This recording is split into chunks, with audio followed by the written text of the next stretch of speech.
Bonjour, dans cette vidéo, je fais l'assemblage d'un gadget qui permet de voter. Il y a trois boutons et si le même bouton est appuyé deux fois ou trois fois, le vote passe et la lumière va allumer, le LED va allumer et le buzzer va sonner aussi. Par exemple, je pourrais mettre une question au tableau dans ma classe et si la bonne réponse est A, il va falloir que le bouton numéro 1 soit appuyé trois fois ou deux fois pour que ça passe, pour que le vote soit majoritaire quand trois personnes votent. Et j'imagine que pour resetter le gadget, peut-être qu'après trois fois, ça allume et puis après un moment, ça éteint. On va voir, on n'a pas les détails. C'est un gadget qui permet d'introduire la notion de logic gates. Comme j'explique dans presque tous mes vidéos dans cette chaîne, en électronique, on a des composantes de base, résistance, transistor, capaciteur, diode et inductance. Et dans les logic gates, ben, on a des chips qui comportent ces différents éléments et aussi quelque chose qui s'appelle un flip-flop. Mais je ne veux pas trop faire de théorie électronique pour l'instant. Ce n'est pas le but de mes vidéos. Le but des vidéos, c'est simplement chiller en faisant de l'électronique, comme on pourrait dire. Donc, voici le gadget. Le gadget utilise un bloc pile avec trois piles 2A. Je n'aime pas le fait qu'on fabrique des appareils qui utilisent des piles en nombre impair. Ça devrait être 2 ou 4 parce que les piles sont toujours vendues en nombre pair. Donc, je ne vais pas utiliser des piles. Je vais utiliser mon power supply qui est juste ici avec les alligator clips. Et je vais clipper mes clips sur le bloc pile. Et quand je vais l'amener à l'école pour le montrer aux enfants, ben, peut-être que je vais mettre des batteries dedans, là. Je vais me trouver de la batterie usagée. Donc, on voit ici les pièces et on voit ici le diagramme. Donc, il y a trois boutons et il y a des logic gates, c'est-à-dire des chips, et ces symboles-là représentent les différents chips. Il y a deux chips différentes sur le circuit. Il y en a une que c'est une 74 LS08 et il y en a une autre, c'est une CD 4075. Alors, on voit les pièces ici à l'écran. Et U1, U2, est-ce que ça nous dit lequel va à quelle place? J'ai peur que non. J'ai peur qu'on n'indique pas clairement quel chip va à quel endroit. Ça devrait pas être un montage très compliqué. Je vois qu'il n'y a pas tant de soudure que ça. Il y a beaucoup de résistance. Il y a une LED, un buzzer et une prise bon, pour connecter le bloc pile. On va connecter le bloc pile comme si on voulait utiliser des piles. Mais en réalité, on va utiliser les alligator clips sur mon power supply. LC1, LC2. Ça veut dire que LC1, LC2, mais c'est pas indiqué lesquels et lesquels. Ça veut dire que ceux-là ici, ça doit être les pins sur LC1 et ça, c'est probablement les pins sur LC2, je présume, parce que le courant doit arriver dans LC1 avant d'arriver dans LC2. Bon, alors allons-y pour l'assemblage. La liste des outils, troisième main, une pince pour redresser les petites pattes qui va peut-être servir. On a besoin des cutters, évidemment, pour couper le surplus de pattes. Fil à souder, c'est du All-Star 0.6 mm. Notre multimètre, c'est un Mastec MY68, fidèle compagnon. Un fer à souder qui comporte un interrupteur, sélection de température, affichage de la température et des têtes qu'on peut changer. Et le power supply, sinon ben, ça prend des piles. Et la super éponge. Alors, allons-y pour le montage. Nous en sommes à 3 minutes. Mon introduction était plus courte cette fois-ci. Si tu es nouveau sur ma chaîne, tu peux faire le tour. J'ai des vidéos sur Microbit, j'ai des vidéos sur Arduino. Les vidéos Arduino sont assez populaires. Quand je reçois des commentaires, je dirais en majeure partie, les commentaires, c'est par rapport aux vidéos Arduino, qui est une plateforme sensationnelle. Donc, voici notre plan qui correspond exactement à ce qu'on a vu à l'écran tout à l'heure. Je vois ici qu'il y a un transistor. Alors, est-ce qu'on va avoir un transistor? Oui, je pense que je l'ai vu. OK. Du côté des plus, je remarque tout de suite qu'on a beaucoup d'espace entre les points de soudure. Ça ne devrait pas trop être difficile. Il n'y aura pas de micro-soudure comme certains autres circuits que je vais être un petit peu plus nerveux de faire parce que, OK, on fait des composantes qui n'auront pas des trous. Là, ça va être soudé directement dessus, mais ça va être un petit peu plus tard. Ça va être vraiment boss level. Alors, voici notre plaquette. Et ça n'indique pas quel chip va à quel endroit. On va faire ça à la fin, ça va être la surprise. On va commencer tout de suite avec le transistor. Notre transistor indiqué, si je regarde dessus, c'est un S8050. Et j'aime beaucoup le fait qu'on indique clairement le côté plat et le côté rond du transistor. Un transistor, c'est une valve qui est activée par du courant, grosso modo. Différents types de transistors, différentes polarités de transistors. Et là, je l'ai installé à l'envers. Si on le met à l'envers, hein, ce ne sera pas un succès. OK. Et comme des enfants à l'école me disaient aujourd'hui, est-ce qu'on peut installer des composantes dans n'importe quel trou? Mais non, chaque composante a sa place. Voilà. Alors, j'ai installé le transistor et j'ai plié une petite patte à 90 degrés.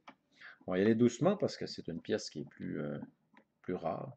Pas tant que ça, là, mais en faire venir un seul, ça coûterait relativement cher pour ce que ça vaut. Si un transistor coûte 2 cents et ça coûte 5 $ le faire venir, et j'imagine qu'il y a des catalogues, des compagnies qui vendent bon, des pièces électroniques comme Circuit City. Notre fer à souder va être à une température de 275 degrés Celsius ou 270, hein, on va dire 270. Je me suis fait une fameuse brûlure hier. Ça a été moins pire que je pensais. J'ai encore une belle grosse cloque sur le bout du doigt. Ça a été moins pire que je pensais.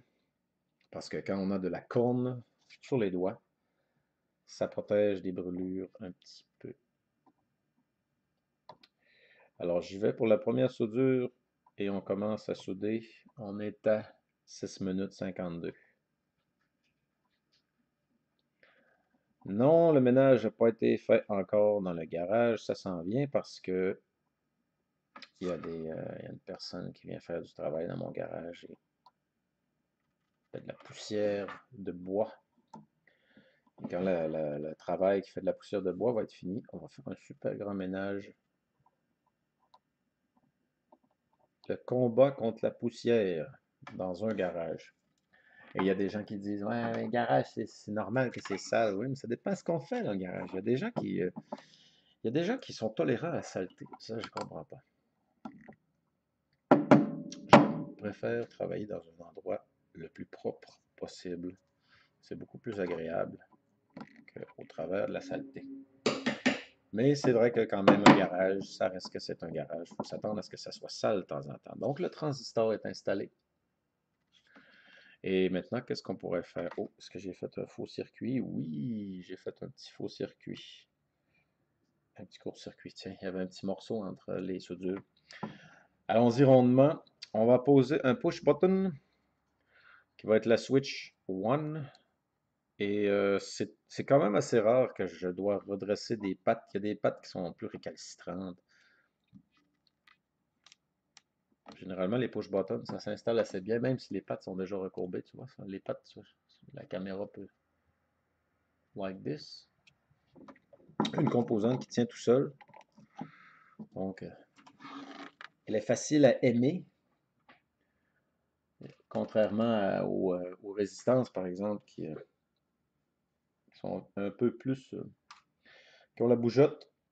Il faut les tenir en place quand on les soude. Allons-y avec la soudure number 2. Composante, deuxième composante.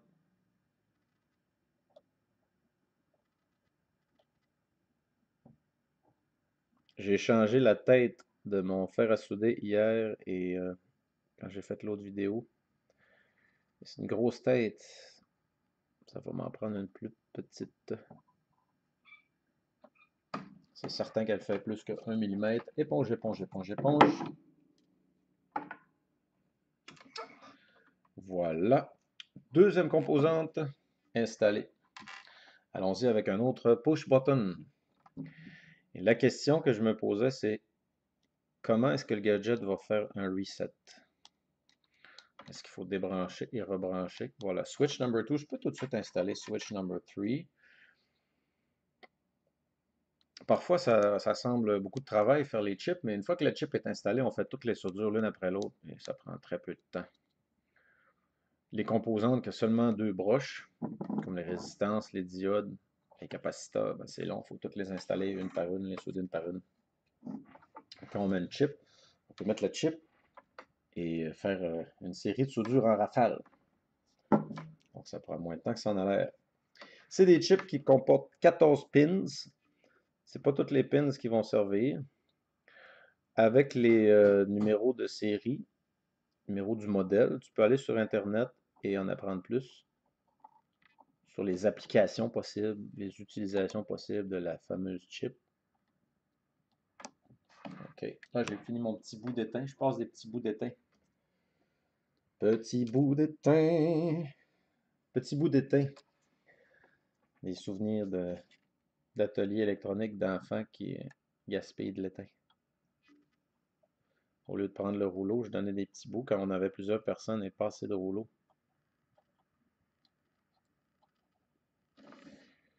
Bon, est-ce que c'est fait? Ouais, c'est quand même pas mal. On va en redonner un petit peu à lui, là. Et voilà, éponge, éponge, éponge, éponge. Faire à souder. Bon, quand on fait la soudure, je fais une soudure, je le mets sur le support, je mets notre composante. C'est correct, mais c'est pas un gadget qu'il faut laisser allumer sans servir pendant longtemps. Ah, j'ai un bouton qui est un peu moins bien placé, là. Lui, le premier ici, pas grave. Donc, switch 1, 2, 3. Il faut appuyer 3 fois. On peut faire 3 fois un bouton différent, chaque fois un bouton différent. Notre buzzer est polarisé. Il y a une patte qui est plus longue et la patte plus longue va aller du côté où il y a un petit plus. Like this. Les pattes de buzzer sont plus raides que certains autres types de composantes, mais on peut quand même la plier juste un peu pour que ça tienne en place. Et c'est une caméra avec un zoom automatique et il ne zoome pas toujours sur ce que je voudrais qu'il zoome. Contrairement à une Ziggy. Une Ziggy, on appuie sur un bouton et on a le zoom exactement comme on veut. Ou on peut la mettre en mode manuel directement sur la webcam. Mon logiciel que je prends pour faire mes vidéos ne me donne pas l'option de zoom manuel sur la caméra, hélas. Voilà, alors notre buzzer est installé. Tic, tic. Tadam! On enlèvera le petit carton. Le petit papier dessus, c'est tout simplement pour rappeler c'est de quel côté positif. C'est marqué Remove Seal After Washing. After Washing. Allons-y avec la LED. Où s'installe la LED? Diode. OK, c'est marqué VD1. Je présume que c'est la diode. Et il y a un petit carré et un petit rond. Alors, je vais présumer que le carré, c'est le côté positif. Oui, effectivement. Donc, il y a un trou qui avait un carré, puis un trou qui avait un cercle. Si la caméra veut zoomer, tu vois, là, lui d'en bas, il est carré. Lui d'en haut, il est rond. Le carré, ça va être la patte la plus longue que je vais plier comme ceci. Et on soude bien sûr la patte qui est droite en premier. Et ensuite, on fait la patte, on déplie l'autre. Et en soudant la patte bien droite, ça nous permet aussi de replacer la pièce correctement. Donc, un petit peu d'étain. Ça fait de la boucane parce qu'il y a trop d'étain et l'étain cherche toujours le point le plus chaud. Ok, j'ai mis un petit peu d'étain. Je vais aller pousser sur la diode par en arrière, comme ça. Boum, est en place. Et je vais prendre ma loupe parce que je ne suis pas satisfait de ce que je vois. Ok. Quand je fais mes cours à l'école en parascolaire, j'utilise les troisièmes mains comme j'utilise présentement.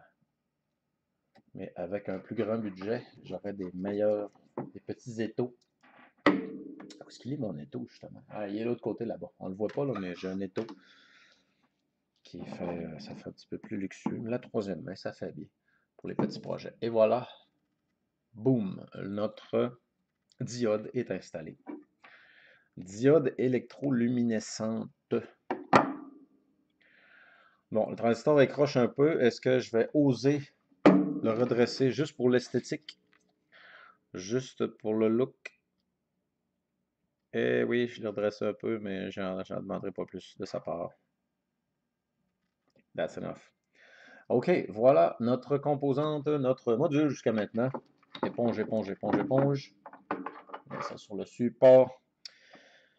Qu'est-ce qu'on installe maintenant pour installer les chip sockets? Et les chip sockets ont une petite notch Je sais pas si on va la voir. Ah, là, elle est en bas. Là, elle est en haut. La petite coche en haut dans le plastique.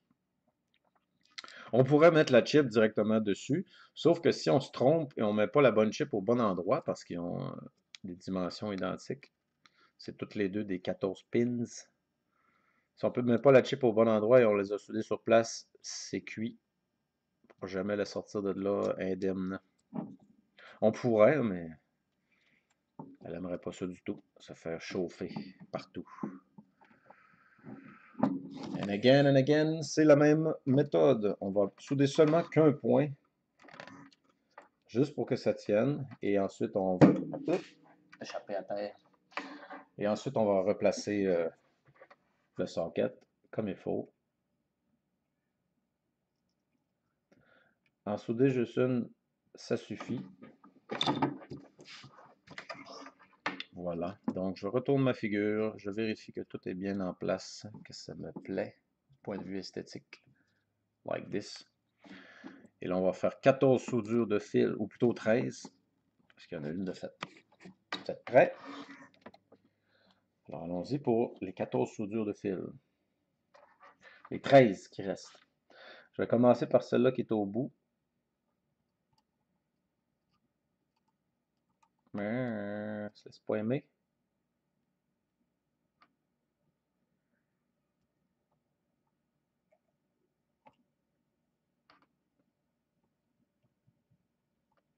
Faut pas mettre le fer à souder sur la pin. Faut mettre le fer à souder sur l'anneau.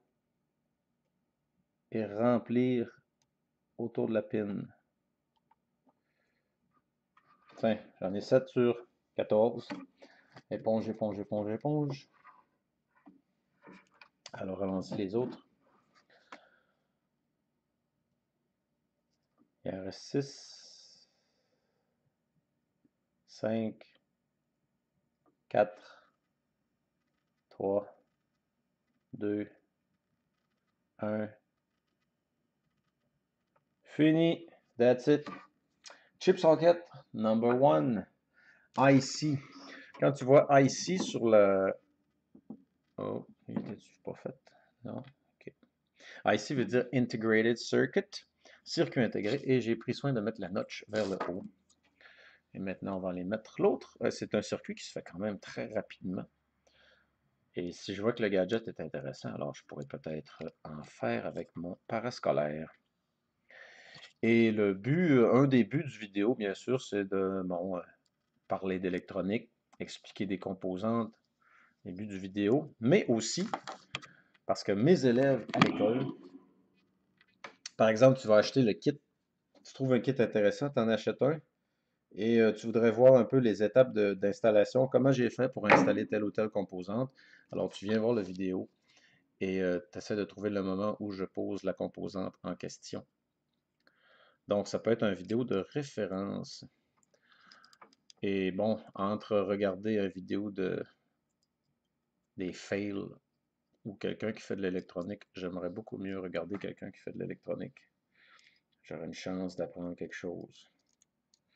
Quand tu regardes des vidéos de fail, à la fin du vidéo, la seule chose que tu as appris, c'est que tu as perdu ton temps. Et le temps, ça ne revient pas. OK. Le chip socket ne se laisse pas aimer. Savais-tu que les premiers ordinateurs, c'était des kits que tu devais assembler toi-même? Les premiers ordinateurs qu'on pouvait acheter pour la maison. Domestic computers. Pas les vrais premiers ordinateurs qui étaient dans des laboratoires, qui c'était des grosses machines. Mais au départ, avant d'acheter un ordinateur déjà tout assemblé, tu peux l'acheter en pièces. Et il y avait une compagnie qui s'appelait Radio Shack, qui est devenue plus tard la compagnie La Source. On avait un magasin La Source dans notre centre commercial. Et là, j'ai découvert qu'il était fermé.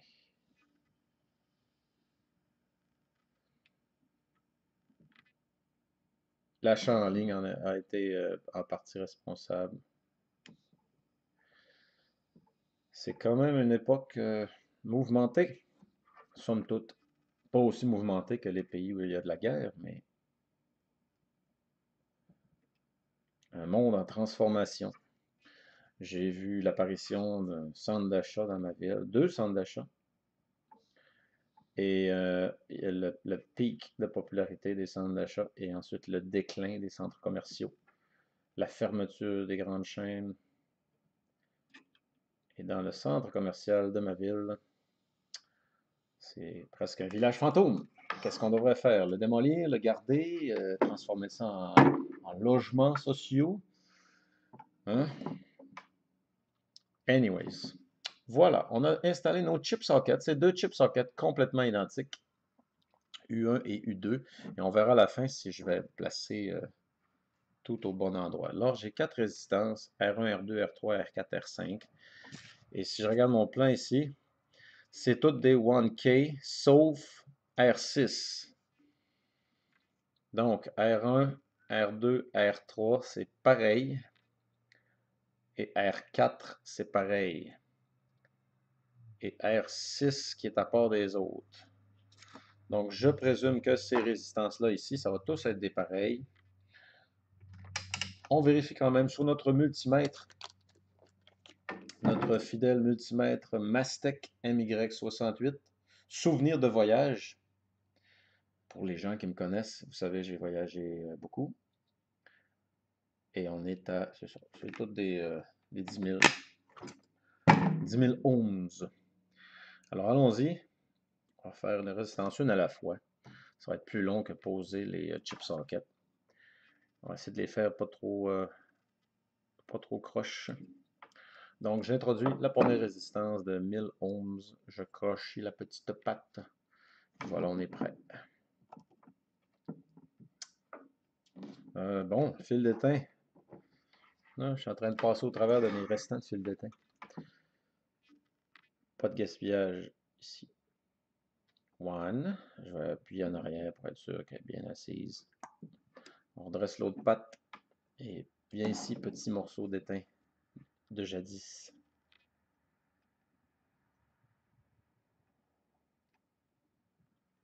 Ah, mon morceau d'étain est trop court. Je ne veux pas me brûler les doigts. Alors allons-y pour une autre taille. Celle-là. Pas de gaspille. Le moins possible de gaspille.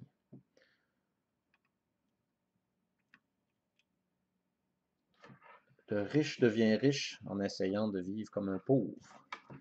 Et le pauvre reste pauvre en essayant de vivre comme un riche. N'est-ce pas? Voilà. C'est pas super joli, là, mais ça va aller. Voyons voir. OK. Suivant. Résistance suivante. Et on fera la coupe de cheveux à la fin, parce que c'est satisfaisant. Oui, c'est vrai, on pourrait installer les composantes de l'autre côté du board, j'imagine. Ça pourrait faire pas une différence énorme. Peut-être. Je ne l'ai jamais fait. J'ai pas, je vois pas l'utilité de les mettre de l'autre côté. Mais le circuit sera le même, à condition de bien faire tout comme il faut. OK, deuxième résistance. Ça va quand même bien. On est à 23 minutes. Le temps est assez variable d'une composante à l'autre parce que parfois on a des surprises. Comme hier, j'ai eu des problèmes techniques avec mon montage, plus la brûlure. Je les aime pas, ces têtes à souder là sont trop grosses, beaucoup trop grosses. Ok, j'ai soudé la petite patte croche, c'est pas grave. On retourne, on va chercher une autre résistance de 1000 ohms. 1K.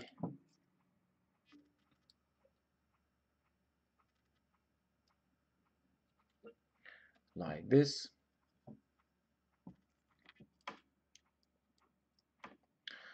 Pliage de patte.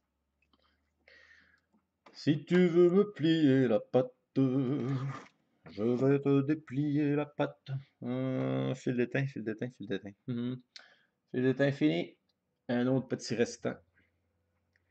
Fidèle petit restant, pas de gaspille. Ça se prendrait avec des pinces aussi. Je pourrais prendre mes tout petits mini restants avec des pinces. Et là, il n'y aurait pas de gaspillage. Oups. J'ai touché le fer à souder avant d'arriver. à destination. Donc lui, Tink. Donne. Non, il veut pas. Trop d'étain au bout du fer. Encore trop d'étain au bout du fer.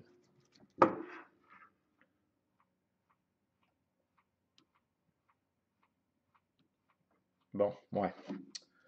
Satisfait à 70%.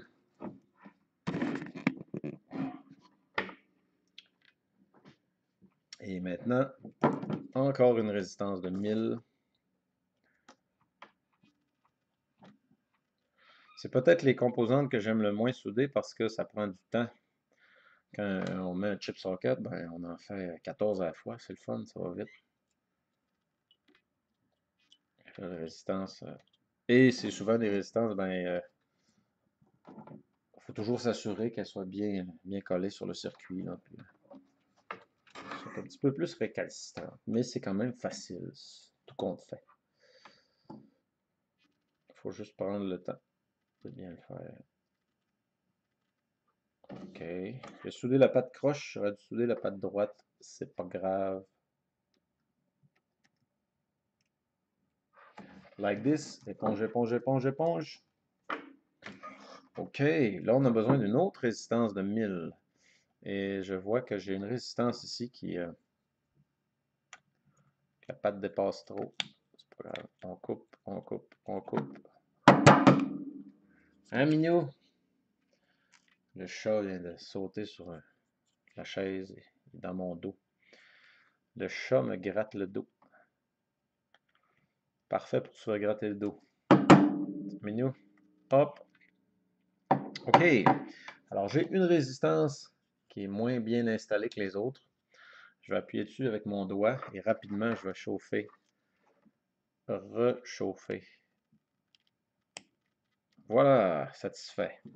OK. Alors, on a des résistances de 1000 ohms installées. Il en manque une.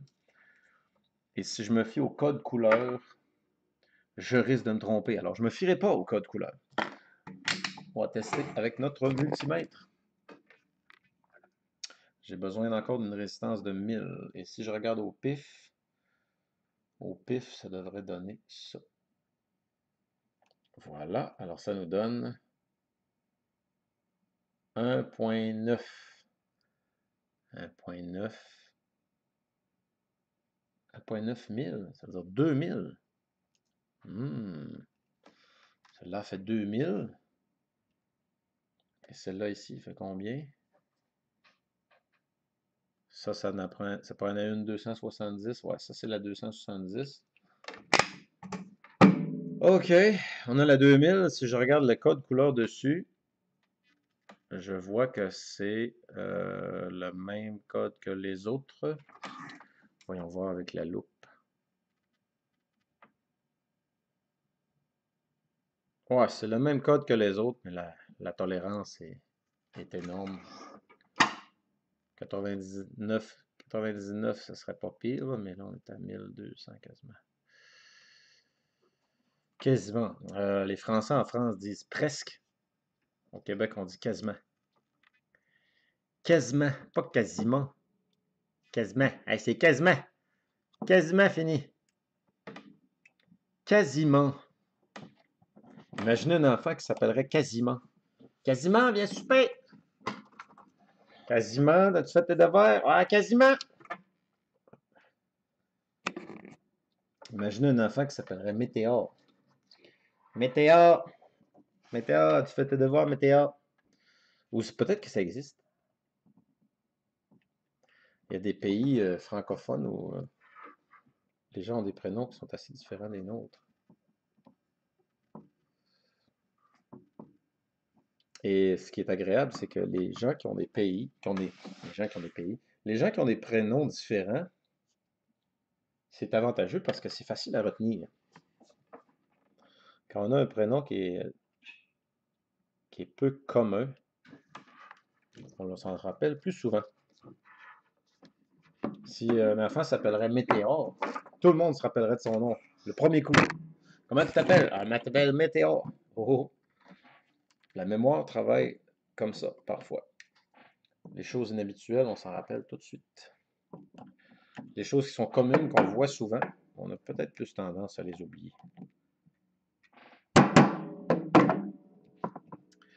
Et dans certaines cultures, on ne se gêne pas pour donner aux enfants des noms inhabituels. Voilà. Alors, notre dernière résistance, c'était celle-là. Je vais la double vérifier parce que j'ai peur d'avoir soudé la mauvaise. Sinon, ce ne serait pas grave, ça va nous retarder d'un gros 5 minutes. Je vais juste faire un petit test sur mon multimètre, là, juste pour être sûr, j'avais peur de ne pas avoir soudé. Non, c'est bon, 267,11, ça prenait 270. Puis la résistance comme ça. Alors toi, si tu devais donner un prénom à un enfant, un garçon ou fille, qu'est-ce que ce serait? Imagine un enfant qui s'appellerait Clavier. Clavier, lâche l'ordinateur. Ça ne marcherait pas, Clavier. Clavier Gauthier. Ou bien, like this. Avec la patte à 90. Et ça, c'est la résistance qui va s'occuper de protéger le LED. Le LEDs, je crois, si j'ai bien vu, là. Non, non, non, non, non, non, non, non, non. Oh, il y avait une 2000. Ouais, la 2000. OK, la 2000, il fallait la mettre à 5. OK, c'est bon, c'est bon, c'est bon. Je me suis pas trompé. Parce qu'on regarde ici, là. Je pensais que c'était toutes des 1000, mais il y a une 2000. 1000, 1000, 1000, 1000. Et là, c'était une 2000. On était correct? C'était pas une erreur, c'est moi qui avais pas regardé attentivement le plan. Vous voyez comment c'est important? Si je l'avais mis au hasard, celle-là, mais je l'ai mis au bon endroit. Je l'ai mis à R5, qui était la résistance de 2000. Ouf! C'était pas une grosse gaffe, quand même. Ça évite un dessoudage puis un ressoudage. Résistance, c'est quelque chose qui est facile à dessouder, relativement facile à dessouder, hein? Ça dépend de notre niveau d'habileté. Mais si je les avais toutes détachées une par une pour les placer, peut-être que je me serais trompé, je ne l'aurais pas mis au bon endroit. Et là, j'essaie d'agripper mes petits restants d'étain au bout d'une pince. Et allons-y, ça va assez rapidement, on va être prêt à tester très bientôt.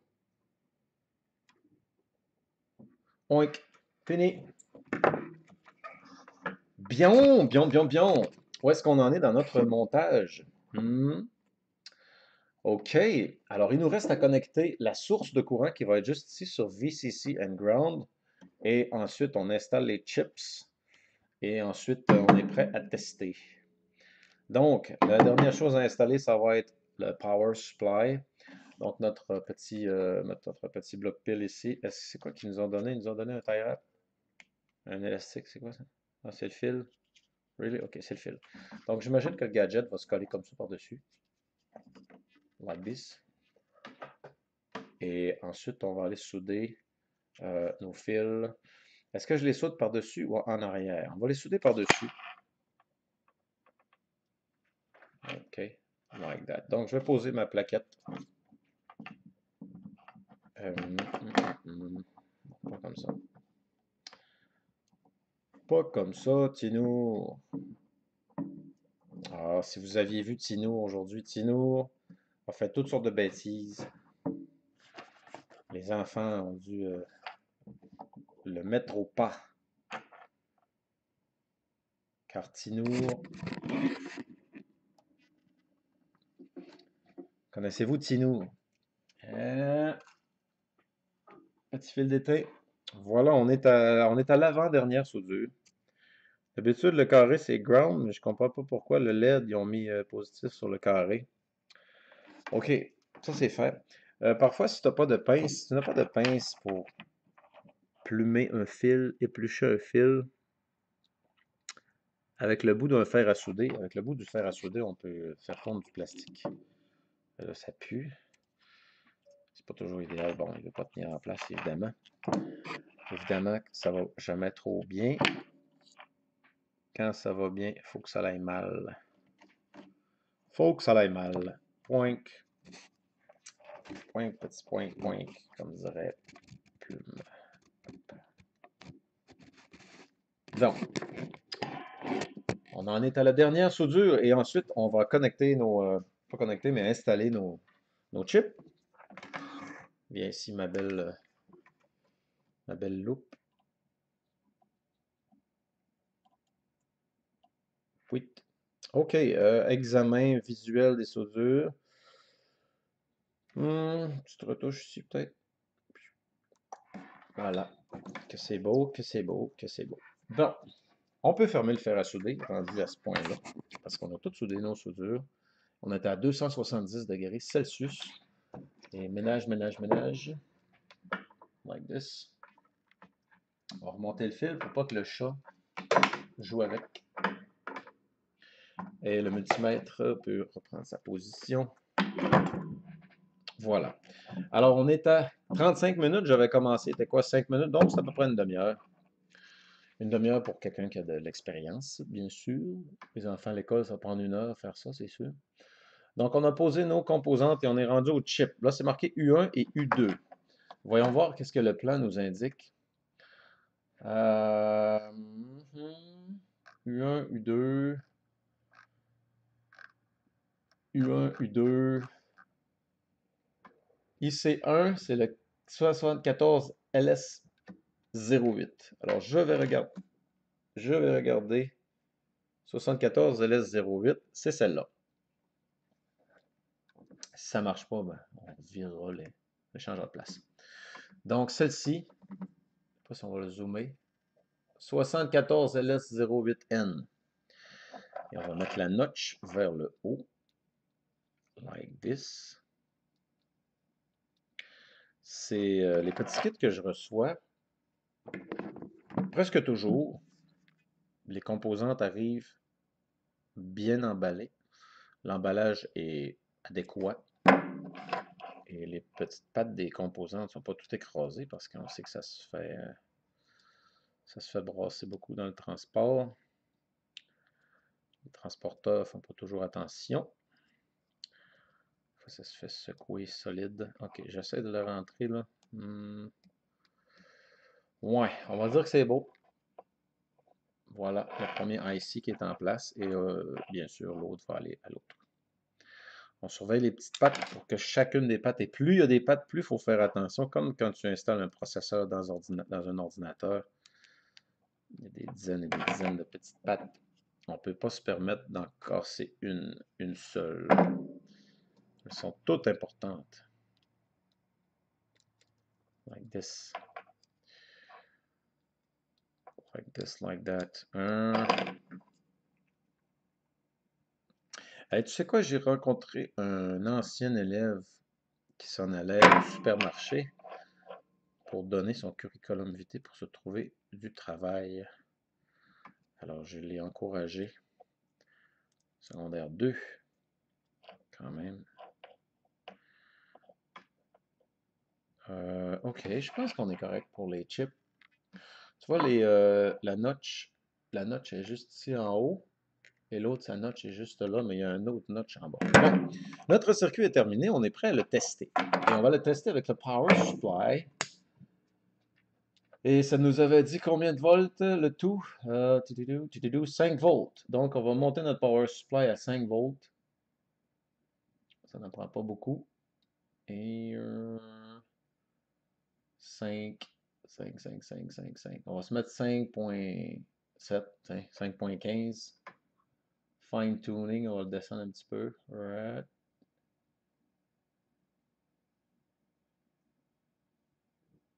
5, ok. 5.5, ça devrait aller. Les crocodiles. On va trouver l'endroit où le ground se connecte, c'est lui. Et on va trouver l'endroit où le positive se connecte, ça va être celui-là. Bon, on est prêt à tester. Il n'y a pas d'indicateur lumineux qui nous dit que c'est en marche. Alors, si j'appuie 2 fois,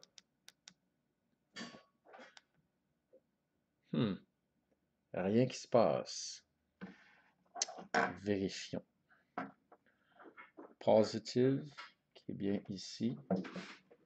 Negative, qui est bien là.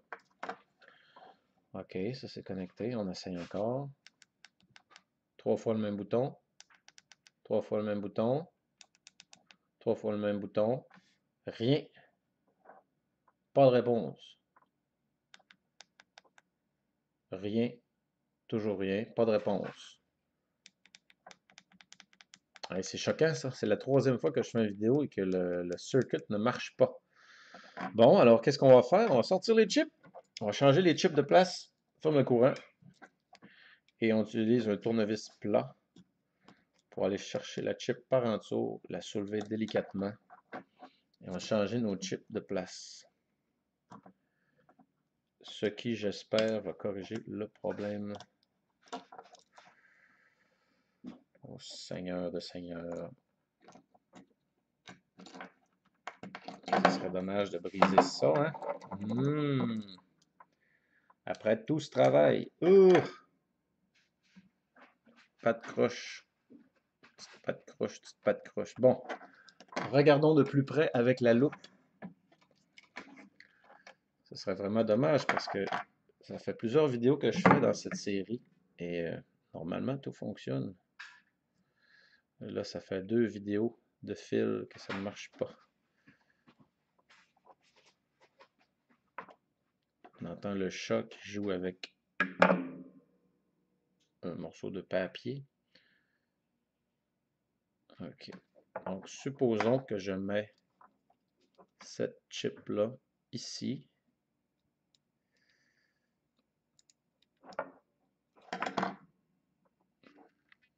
Mhm, mhm.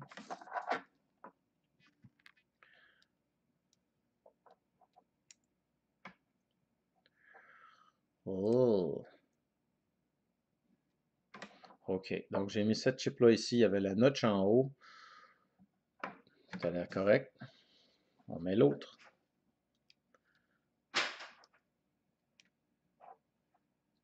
Like this.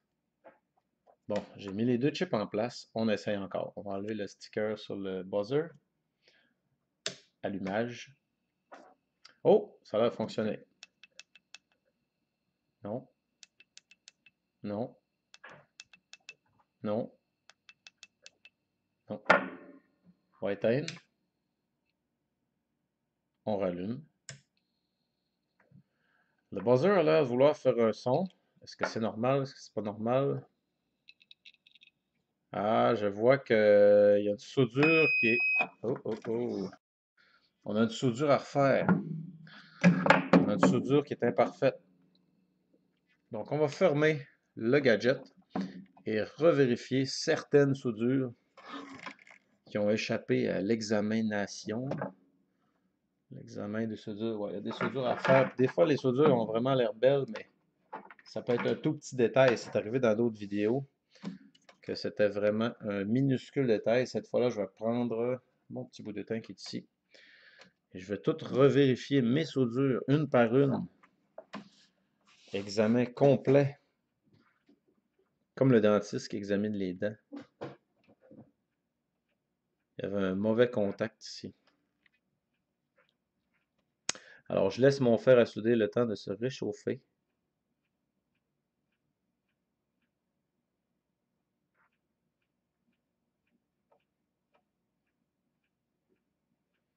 OK, ça c'est tout beau, ça c'est tout beau. Celle-là, il en manque.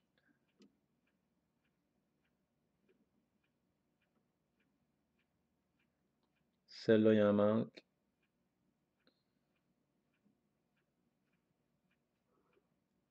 OK, ça c'est beau, ça c'est beau, ça c'est beau, ça c'est beau. Celle-là, il en manque.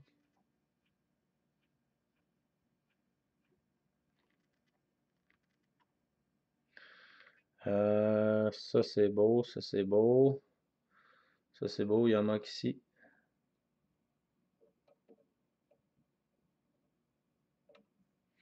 Et celle-là, la dernière. Bon, j'ai revérifié toutes mes soudures. Peut-être bien celle-là ici. Toutes mes soudures sont vérifiées. Parfait. OK. On peut retester. Et avant, bien sûr, de... Parce que si on va sur le plan, là, Simple and clear, ouais, la CD 4075 est à la deuxième place, mais ça ne dit pas lequel est lequel. IC1, IC2. OK, si je regarde ici, là, sur la pin, regardez bien le plan. OK, mettons lui, là, switch 1 arrive dans celle-là. Ça veut dire que switch 1, ça arrive dans celle-là. Uh-huh. Ouais, ouais, je pensais être capable de le déterminer comme ça, mais non. Switch 1, switch 1, switch 1, peut-être. Ok, j'ai fermé mon fer à souder. Là, les soudures sont vraiment vérifiées. On va se mettre du courant. Il y a quelque chose qui allume. 1, 2, 3. Non. 1, 2, 3. 1, 2, 3. Ok, ça fonctionne pas. On va changer encore les chips de place. Dernier appel. Cette fois-ci, ça devrait être la bonne.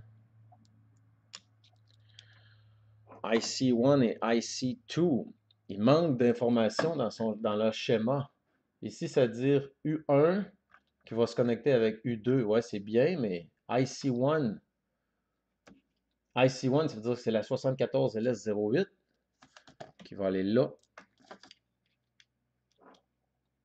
Donc, j'étais peut-être correct au départ. Je pense pas que ça l'a brisé, l'avoir connecté à l'envers. 74LS08. Bon, c'est elle. Et Seigneur de Seigneur de Seigneur. Bonne mère, sauvegardez-nous. OK. Bon, on va regarder encore avec la loupe que toutes les petites pattes sont à leur place. Tout est beau, ça c'est tout beau, tout est connecté, tout est connecté. Parfait, et c'est bien la IC 74LS, SN74LS. Hein, 74LS08, ok, ça c'est correct. VCC ground, c'est bien connecté, ça c'est bien connecté. Et la chip, ah, je vois ici que la résistance, peut-être que ça aurait peut-être nécessité une meilleure soudure, mais c'est quand même pas pire. Et l'autre, c'est la chip, voyons voir de proche.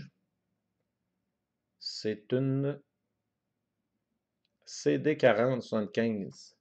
CD4075, oui, c'est ça. On vérifie la notch. La notch est ici. Alors, elle va se poser comme ceci. Et bien sûr, ça demande un petit redressage de pattes.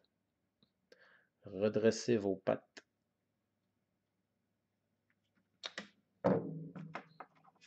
Alors, on est à combien de minutes dans la vidéo? Ça a échoué pour notre première tentative. Deuxième tentative a échoué. Et là, on va faire la dernière tentative. Mais, prêt, pas prêt, c'est pas grave.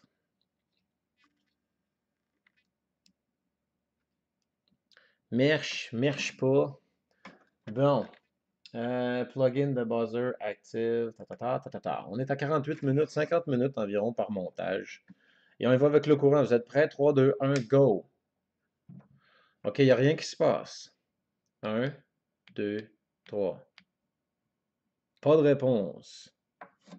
1, 2, 3. Pas de réponse. J'appuie sur les boutons. J'appuie un peu partout sur les boutons.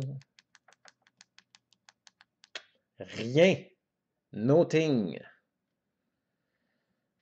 Dans l'autre sens, ça fonctionnait. Dans ce sens-là, ça ne marche pas. Pourtant, tout est soudé à la bonne place, tout est soudé correctement, tout est fait comme il faut. Le LED fonctionne, c'est sûr, on l'a vu tout à l'heure. Le transistor, j'ai beau regarder, le transistor est au bon endroit. C'est peut-être le transistor qui a rendu l'âme quand je l'ai connecté. Je regarde les soudures, là, qu'est-ce qui pourrait... Des fois, en passant un morceau de métal en dessous, ça peut nous donner une petite idée. Et le montage, ben, j'ai effectué le montage. Toutes les chips sont en place. Normalement, Logic Gate, ça devrait fonctionner. Je pense pas qu'ils vendraient des kits qui ne marcheraient pas. Mais j'avoue que je suis un peu déçu parce que là, c'est la troisième vidéo de fil. Hein, si on regarde là, ça c'est là, ça c'est là, ça va à R6. Tadadam, tadadam, U1, U2, U1 va à U2. OK, tout est fonctionnel, tout est installé comme il faut, mais ça ne fonctionne pas.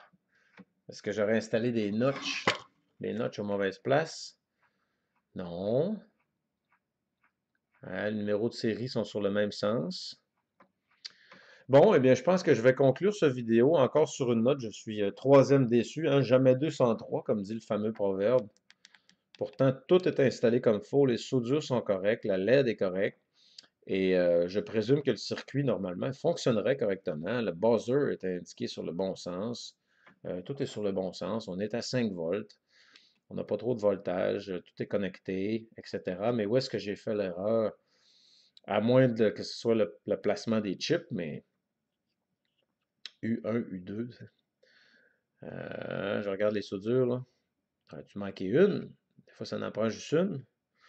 Il y a du courant qui va dans le circuit, ça c'est sûr. Bon, eh bien, conclusion, c'est un projet qui échoue parce que j'en ai fait des dizaines et des dizaines que je fais là. OK, lui marchait pas, lui fonctionnerait pas encore.